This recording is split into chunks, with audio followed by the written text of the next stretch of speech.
ಎಲ್ಲರಿಗೂ ನಮಸ್ಕಾರ. ನಾಳೆ ವಿಶೇಷವಾದ ಸೋಮವಾರ. 6 ರಾಶಿಯವರಿಗೆ ತ್ರಿಪುಷ್ಕರ ಯೋಗ. ಮಂಜುನಾಥನ ಕೃಪೆಯಿಂದ ಭಿಕ್ಷುಕನು ರಾಜನಾಗುವನು. ಹಾಗಾದ್ರೆ ಆ ರಾಶಿಗಳು ಯಾವುದು ಅಂತ ನೋಡೋಣ ಬನ್ನಿ. ಅದಕ್ಕೂ ಮುನ್ನ ನೀವು ಜ್ಯೋತಿಷ್ಯವನ್ನ ನಂಬೋದಾದ್ರೆ ಈ ವಿಡಿಯೋಗೆ ಲೈಕ್ ಮಾಡಿ, ಹಾಗೆ ನಮ್ಮ ಚಾನಲ್ ಅನ್ನ ಸಬ್ಸ್ಕ್ರೈಬ್ ಮಾಡಿ. ಮೇಷರಾಶಿ. ಈ ರಾಶಿ ಚಕ್ರ ಚಿಹ್ನೆಯ ಜನರು ವೃತ್ತಿ ಜೀವನದ ಕ್ಷೇತ್ರದಲ್ಲಿ ಬಹಳಷ್ಟು ಪ್ರಯೋಜನಗಳನ್ನ ಪಡೆಯಬಹುದು. ನಿಮ್ಮ ಜೀವನದಲ್ಲಿ ಸಂತೋಷ ನಿಮ್ಮ ಬಾಗಿಲನ್ನ ತಟ್ಟಬಹುದು. ಇದರೊಂದಿಗೆ ನಿಮ್ಮ ಕುಟುಂಬದೊಂದಿಗೆ ನೀವು ಉತ್ತಮ ಸಮಯವನ್ನ ಹೊಂದಿರುತ್ತೀರಿ. ಈ ಅವಧಿಯು ಹೊಸ ಉದ್ಯೋಗವನ್ನ ಪ್ರಾರಂಭಿಸಲು ಪ್ರಯೋಜನಕಾರಿಯಾಗಲಿದೆ. ಈ ಅವಧಿಯಲ್ಲಿ ಹೊಸ ವ್ಯವಹಾರವನ್ನ ಪ್ರಾರಂಭಿಸುವ ಮೂಲಕ ನೀವು ಸಾಕಷ್ಟು ಲಾಭವನ್ನ ಪಡೆಯಬಹುದು. ಈ ಅವಧಿಯಲ್ಲಿ ನೀವು ಯಾವುದೇ ಕೆಲಸವನ್ನ ಪ್ರಾರಂಭಿಸಲು ಬಯಸಿದರೆ ನಿಮಗೆ ಲಾಭ ಸಿಗಲಿದೆ. ಇನ್ನು ವಿದೇಶಗಳೊಂದಿಗೆ ಸಂಬಂಧ ಹೊಂದಿರುವ ಜನರು ಸಹ ದೊಡ್ಡ ಪ್ರಯೋಜನಗಳನ್ನ ಪಡೆಯಬಹುದು. ಸಾಮಾಜಿಕ ಜಾಲತಾಣಗಳ ಮೂಲಕ ನೀವು ಸಾಕಷ್ಟು ಹಣ ಗಳಿಸಬಹುದು. ಕಟಕ ರಾಶಿ.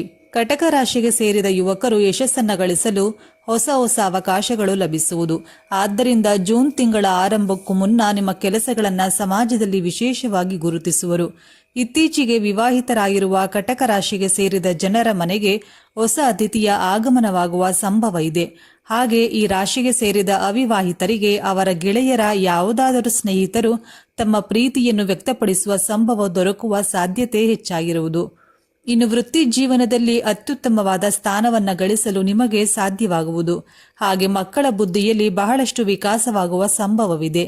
ಕೆಲಸವನ್ನು ಮಾಡುವ ಈ ರಾಶಿಗೆ ಸೇರಿದ ಜನರು ತಮ್ಮ ಗಮನವನ್ನೆಲ್ಲ ಕೆಲಸದ ಕಡೆಗೆ ಹರಿಸುವುದರಿಂದಾಗಿ ನಿಮ್ಮ ಹಿರಿಯ ಅಧಿಕಾರಿಗಳು ನಿಮ್ಮ ಕೆಲಸದಿಂದ ಸಂತೋಷವನ್ನ ಹೊಂದುವ ಮುಖಾಂತರ ನಿಮ್ಮ ಸಂಬಳದಲ್ಲಿ ಹೆಚ್ಚಳವಾಗುವ ಸಾಧ್ಯತೆ ಬಹಳ ಹೆಚ್ಚಾಗಿರಲಿದೆ. ಸಿಂಹರಾಶಿ. ನಿಮ್ಮ ಮನೆಯ ಯಾವುದಾದರೂ ಸದಸ್ಯರಿಗೆ ಸರ್ಕಾರಿ ಕೆಲಸ ದೊರಕಬಹುದು ಅಥವಾ ಸರ್ಕಾರಿ ಯೋಜನೆಯಿಂದ ಲಾಭ ಸಿಗಬಹುದು. ನೀವು ಭೂಮಿ ಅಥವಾ ಬೇರೆ ಯಾವುದಾದರೂ ಕ್ಷೇತ್ರದಲ್ಲಿ ಹೂಡಿಕೆ ಮಾಡಬೇಕೆಂದಿದ್ದರೆ ನಾಳೆ ಉತ್ತಮ ದಿನವಾಗಿರಲಿದೆ. ನಿಮ್ಮ ಗೌರವ ಮತ್ತು ಸಂಪತ್ತು ವೃದ್ಧಿಯಾಗುವುದು. ನೀವು ನಿಮ್ಮ ವ್ಯಾಪಾರವನ್ನು ಬದಲಾಯಿಸಬೇಕೆಂದಿದ್ರೆ ನಾಳೆ ಶನಿದೇವನ ಕೃಪೆಯಿಂದಾಗಿ ನಿಮ್ಮ ಆಸೆ ಈಡೇರಲಿದೆ ಮತ್ತು ನೀವು ಹೆಚ್ಚಿನ ಲಾಭವನ್ನ ಪಡೆಯುವಿರಿ. ನಾಳೆ ನಿಮ್ಮ ಗಂಡನ ಮನೆಯವರೊಂದಿಗಿನ ಸಂಬಂಧ ಉತ್ತಮವಾಗಿರುವುದು ಮತ್ತು ನೀವು ಲಾಭವನ್ನ ಪಡೆಯುವಿರಿ ಮತ್ತು ನಿಮ್ಮ ತಯಾರಿಯನ್ನ ಶುರು ಮಾಡುವಿರಿ. ನಿಮ್ಮ ಮಕ್ಕಳಿಂದ ನಿಮಗೆ ಶುಭ ಸುದ್ದಿ ಲಭಿಸುವ ಯೋಗವಿದೆ. ಇದರಿಂದಾಗಿ ನೀವು ಸಂತಸದಿಂದಿರುವಿರಿ ಮತ್ತು ನಿಮ್ಮ ಗೌರವ ಹಾಗೂ ಖ್ಯಾತಿ ಹೆಚ್ಚಾಗುವುದರೊಂದಿಗೆ ನಿಮ್ಮ ಧನ ಸಂಪತ್ತು ವೃದ್ಧಿಯಾಗಲಿದೆ. ತುಲಾ ರಾಶಿ. ಉದ್ಯೋಗಿಗಳಿಗೆ ಕೆಲಸದ ಸ್ಥಳದಲ್ಲಿ ಹೊಸ ಜವಾಬ್ದಾರಿಗಳು ಸಿಗಬಹುದು. ಈ ಸಮಯದಲ್ಲಿ ನಿಮ್ಮ ಕೆಲಸದ ಸ್ಥಳದಲ್ಲಿ ನೀವು ಯಶಸ್ಸನ್ನ ಕಾಣುತ್ತೀರಿ. ಇದರೊಂದಿಗೆ ನೀವು ಸರ್ಕಾರಿ ಅಥವಾ ಆಡಳಿತ ಕ್ಷೇತ್ರಗಳಲ್ಲಿ ಕೆಲವು ವಿಶೇಷ ಅವಕಾಶಗಳನ್ನು ನೋಡುತ್ತೀರಿ. ಅದೇ ಸಮಯದಲ್ಲಿ ಉದ್ಯಮಿಗಳಿಗೆ ವ್ಯವಹಾರದಲ್ಲಿ ಹೊಸ ಅವಕಾಶಗಳು ಸಿಗುತ್ತದೆ ಮತ್ತು ಆರ್ಥಿಕ ಲಾಭದ ಸಾಧ್ಯತೆಗಳಿದೆ. ಹೊಸ ಯೋಜನೆಗಳನ್ನು ಪ್ರಾರಂಭಿಸಲು ಈ ಸಮಯ ಸೂಕ್ತ. ಸಾಮಾಜಿಕ ಮಟ್ಟದಲ್ಲಿ ನಿಮ್ಮ ಖ್ಯಾತಿ ಹೆಚ್ಚಾಗಲಿದೆ. ಈ ಸಮಯದಲ್ಲಿ ವ್ಯವಹಾರದಲ್ಲಿ ತೊಡಗಿರುವ ಜನರಿಗೆ ವ್ಯವಹಾರದ ಲಾಭದ ಅವಕಾಶಗಳು ಸಿಗಲಿದೆ. ಹೊಸ ಯೋಜನೆಗಳಲ್ಲಿ ಕೆಲಸ ಮಾಡುವುದರಿಂದ ಯಶಸ್ಸು ಲಭಿಸಲಿದೆ. ಮಕರ ರಾಶಿ. ಈ ರಾಶಿ ಚಕ್ರ ಚಿಹ್ನೆಯ ಜನರ ಎಲ್ಲಾ ಚಿಂತೆಗಳು ಕೊನೆಗೊಳ್ಳಬಹುದು.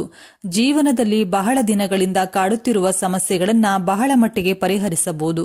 ನೀವು ಈ ಸಮಯದಲ್ಲಿ ಅನೇಕ ಕ್ಷೇತ್ರಗಳಲ್ಲಿ ಅಪಾರ ಯಶಸ್ಸನ್ನ ಸಾಧಿಸಬಹುದು. ನಿಮ್ಮ ಸಂಗಾತಿಯೊಂದಿಗೆ ಯಾವುದೇ ರೀತಿಯ ಉದ್ವಿಗ್ನತೆ ಇದ್ದಿದ್ರೆ ಅದು ಈಗ ಬಗೆಹರಿಯಬಹುದು.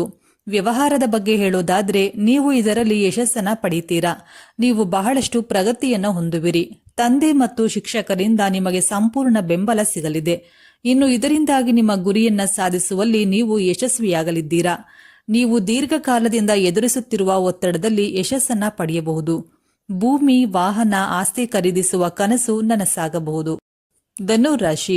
ಧನುರಾಶಿಗೆ ಸೇರಿದ ಜನರು ನಾಳೆ ಪ್ರತಿಯೊಂದು ಕೆಲಸಗಳನ್ನು ಪೂರ್ಣಗೊಳಿಸುವಲ್ಲಿ ಯಶಸ್ಸು ಕಾಣುವರು ಮತ್ತು ನಿಮ್ಮೊಳಗೆ ಹೆಚ್ಚು ಉತ್ಸಾಹ ಮತ್ತು ಧೈರ್ಯವಿರುವುದು. ನಾಳೆ ಅದೃಷ್ಟದ ಸಂಪೂರ್ಣ ಬೆಂಬಲವಿರುವುದರಿಂದ ನಿಮ್ಮ ಆದಾಯವನ್ನ ಹೆಚ್ಚಿಸಲು ಹೊಸ ಮಾರ್ಗಗಳು ಗೋಚರಿಸುವುದು. ಇದರಿಂದಾಗಿ ನೀವು ಉತ್ತಮ ಲಾಭವನ್ನ ಪಡೆಯುವಿರಿ. ಈ ರಾಶಿಗೆ ಸೇರಿದ ವಿದ್ಯಾರ್ಥಿಗಳ ಶಿಕ್ಷಣದಲ್ಲಿನ ಸಮಸ್ಯೆಗಳೆಲ್ಲವೂ ನಾಳೆ ದೂರವಾಗಲಿದೆ.